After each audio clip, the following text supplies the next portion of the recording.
inviting me on your program. Ms. Stephanie, first, I must say congratulations for a great breakthrough for the ceasefire agreement on the 23rd of October by the 5+5 Joint Military Commission. Oh, thank you very much. Well, this was an accomplishment for the Libyans themselves. This is, after all, a Libyan-led process facilitated by the United Nations. Ms. Williams, how is the situation in Libya after that agreement, and how much is the ceasefire holding on the ground? So there's calm on the ground, and that's good because that helps us in our other tracks as well. And the ceasefire agreement itself was really greeted with great applause across Libya. Libyans were so relieved to see these military officers come together with a very great sense of national responsibility and to reach across the table, shake hands, and really, for the sake of Libya, start to take steps to unify institutions, to ease the conditions for average Libyans, and to really pave the way for the resumption of the political process. You have just concluded the first round of the Libyan Political Dialogue Forum. Are you happy with the result, and how are the preparation for the second round going? Preparations for the second round are underway. I am very pleased with what happened here in Tunis last week. These 75 participants came, they sat, they talked. It was, for some of them, really the first time that they have come together, since the revolution, since 2011, over these long years of crisis and division. And they too came with a national responsibility and a desire for reconciliation and a desire to put the country on the right path, on a Libyan path, to restore Libyan decision-making and sovereignty. And so it was there were some very intensive days, long talks. They accomplished a lot. They decided that national elections should be held on December 4th, 2021, which marks the 70th anniversary of Libya's independence. So what better day for Libyans to come together to renew their institutions through credible, inclusive, and fair elections.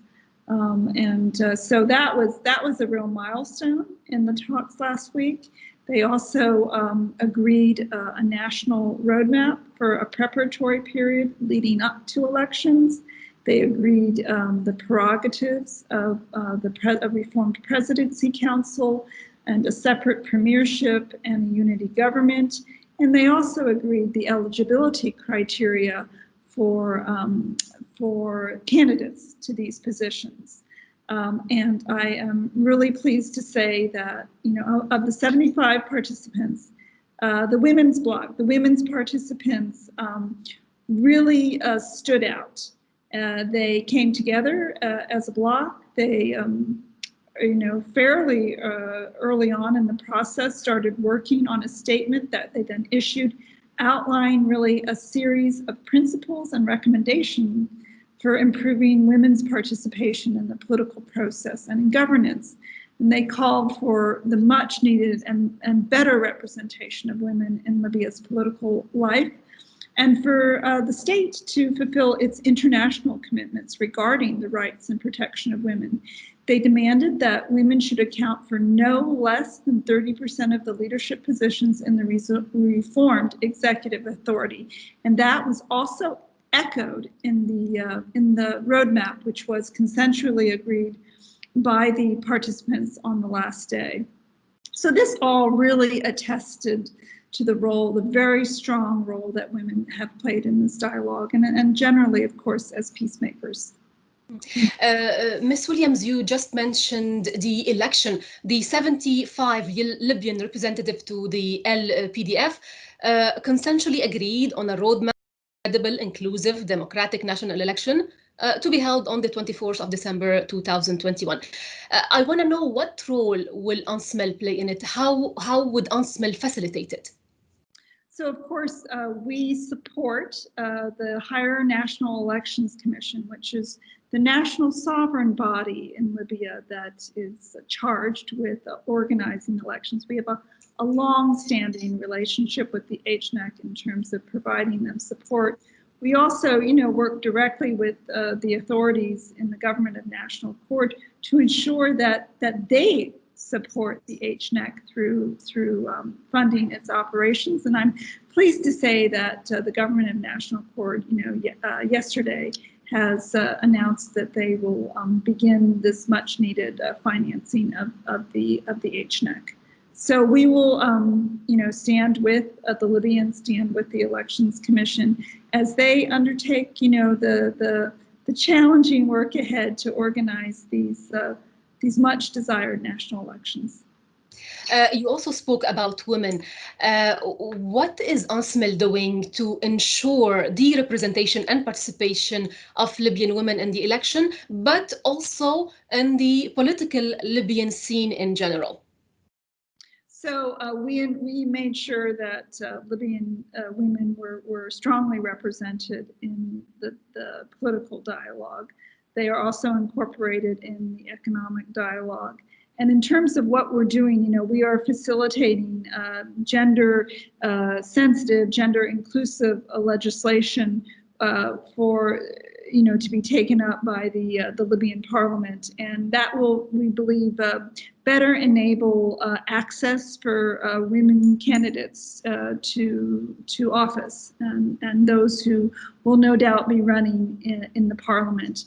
We also facilitate the local elections in Libya, the municipality elections, which have been continuing, which have taken place throughout conflict, COVID.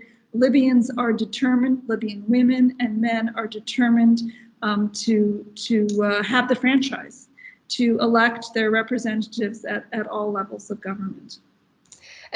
In the same context, which is women, and this question is about you. You are leading the effort in this whole process. I would like to know how important it is to harness the potential of women in peace building and peacemaking efforts. It's important, and I have to say, when you get the women around the table, like in the political dialogue, look, I mean, most of the lawyers in the room are women. And so, when it comes to drafting, the Libyans themselves, worked intensively on the documents. We had a drafting committee in which women were represented. They, are scrutinizing all the documents to make sure that we are adhering to existing Libyan legislation. We have, human rights advocates that are women who are, making sure always that what we are building is a rights-based process. And, when you talk about security conditions, some of the lawlessness, the impunity that continues to reign in Libya, it's really, the women who tell the stories. It's their sons that are going out and fighting in the conflicts. They are living in the communities that are racked by violence and insecurity, and so they bring a human touch to what sometimes can appear to be disconnected conversations.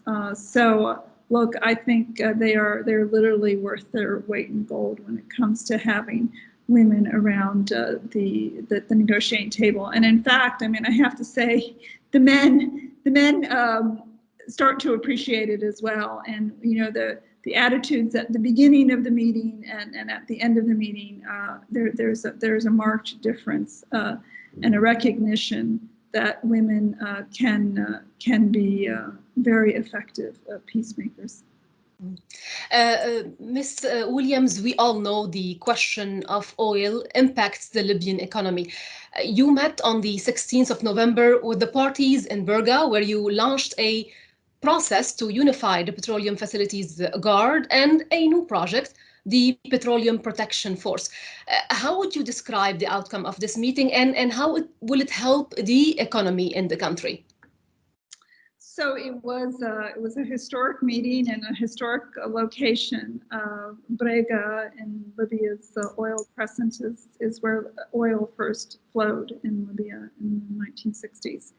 And so it was the National Oil Corporation chairman deliberately selected Brega for this meeting. Look, since the oil blockade was lifted, since force majeure was lifted on all of Libya's oil installations, thanks to work, particularly in the joint military talks, intra-Libyan negotiations, and the confidence-building measures that we were with the Libyans able to realize, you know, this is Libya as well. I mean, the Libyans depend almost entirely on oil revenues for their economy. And so bringing this oil back online is incredibly important to help the Libyan economy recover, but also to end the terrible electricity shortages that were crippling the country this summer. And you can imagine this is even more dire when you're in the midst of a global pandemic. So this has been very welcome. Now, the project to unify the Petroleum Facilities Guard is a major project. What we did was, you know, we got these two commanders from the East and West together. The National Oil Corporation has a proposal for the establishment of a petroleum protection force. The commanders, you know, described really the circumstances under which they are operating now, the size of their forces, and the fact that they are in contact, which is good. You know, this project to unify all Libyan institutions is really quite critical. And with this group, it is part also of the wider, you know, demobilization, disarmament, and reintegration project that is, again, a nationwide project. Specifically, though, in this meeting, it was agreed that a pilot project would be launched for this newly or to be constituted Petroleum Protection Force that would deploy at an oil installation that will be up and running sometime in the new year, I think towards the latter or the second half of the year. So this will give all of these actors, you know, plenty of time to work out the details, to get the force in place, to ensure that, you know, the personnel that comprise this force meet the criteria and are trained. And so, you know, protecting the oil wealth is a very significant project. And the fact that, you know, this is now being taken up under the umbrella of the 5+5 Joint Military Commission, I think will give it a priority in line with a lot of the other priorities that are being set out by the Joint Military Commission and the other, you know, Libyan tracks that we're working on. From your interaction with the Libyan leaders, especially during the last 2 months, how strong is the political will to take those achievements to the next level? Okay, so everyone's so excited, and you know, I think it is unrealistic to expect that you're going to solve all of Libya's problems in 1 week of political talks. What happened here in Tunis was a significant achievement. What the ceasefire agreement, the readiness of the Libyans to come together is a very good sign. The momentum is there. They've had 10 years and even longer of uncertainty, unrest, oppression, conflict, socioeconomic deterioration, human rights abuses. So they're on the path now. they're talking to each other. There are people in the country, and there are, what we call the status quo actors, people who are resistant to change. But the voice of the people now is very clear. They want the elections, and they want their institutions to be unified.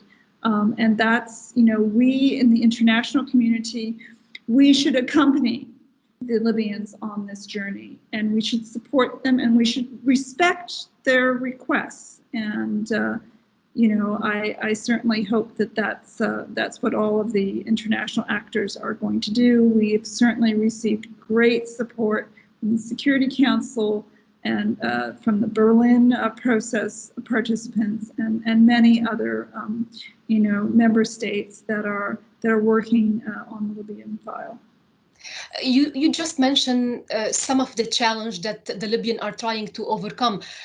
Some of the challenge as well that you are facing is the foreign interference and attempts to fail the Libyan dialogue. How would you assess those? And what would you ask from the international community in this regard in order to push the peace process forward?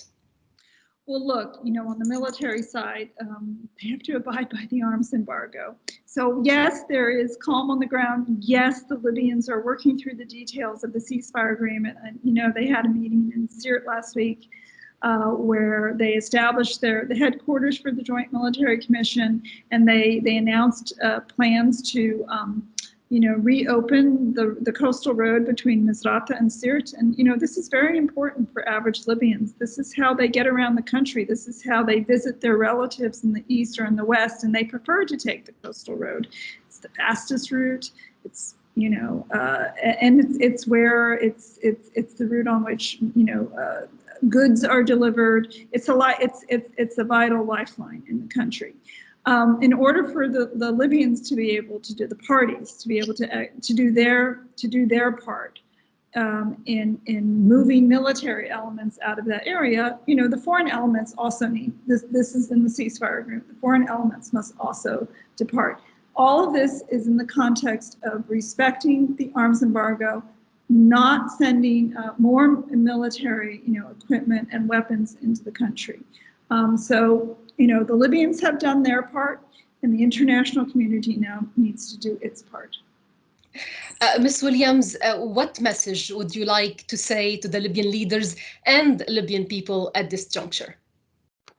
So I want to read a message in Arabic, if that's okay for you. Okay. أتوجه إلى جميع الليبيين بالقول أننا اليوم على مشارف ليبيا الجديدة. نحن قاب قوسين من إنهاء حالة اليأس والجمود والتردي التي دامت لسنوات. نريد مساعدتكم. لا تسمحوا لمن يسرون ويحاربون بجميع الوسائل على إبقاء الوضع على ما هو عليه، بأن يدللكم بالأخبار والحملات الملفقة، وأن يسرقوا منكم هذه الفرصة. أنتم من تعانون، وأنتم من يكرر مصيركم ومستقبل بلادكم، وكلمة الحسن هي لكم، ونحن معكم، ولن نترككم إلى أن نسترجع كامل سيادات وطنكم. شكرا. Acting Special Representative of the Secretary General for Libya, Stephanie Williams, thank you again so much for this interview, and congratulations once more for what has been achieved so far, and good luck in your next endeavors. Thank you so much for this wonderful opportunity, and really all of the credit goes to the Libyans themselves, and we are really honored to accompany them on this historic journey. Thank you. Best of luck.